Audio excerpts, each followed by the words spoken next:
नाज़रीन अवामी न्यूज़ में खबरें सिलसिलो जारी है। इन वक्त सीता रोड में खबर ॾींदा हलूं। सिंधी अदबी संघ शाख सीता रोड जे हफ़्तेवार दस्तूरी गॾिजाणी रहबर सिंध साईं GM सैयद के भेटा पेश। सिंधी अदबी संघ शाख सीता रोड जे हफ़्तेवार दस्तूरी गॾिजाणी बबगणी शाइर मोर सीता जी सदारत हेठि थी गुज़रे। इन हवाले सां वधीक तफ़सील ॿुधाए रहिया सीता रोड में अवामी न्यूज़ रिपोर्टर वहीद अली अब्बासी पंहिंजी हिन रिपोर्ट में। जी बिल्कुल मां अव्हांखे ॿुधाईंदो न जंहिंजी कार्रवाई सास जे सीता रोड जे सेक्रेटरी सलमान सुमरो हलाई।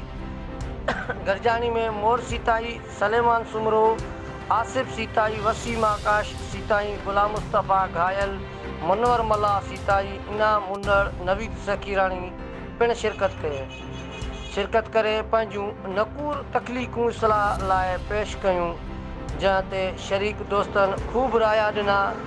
गरजानी जी आख़िर में सदारती खिताब कंदे मोर सीताई चयो त सिंध सूफ़िन जी धरती रही आहे। हिन हमेशह एके भाईचारे इंसानियत जो दर्स ॾिनो आहे, जिन जे ॾिनल तालीम ते अमल करे असां पंहिंजे भऊअ खे अमुन जो गवारो बणाए सघूं था। हिन वधीक चयो त साईं GM सैयद जो ख़्वाब अणतर आहे।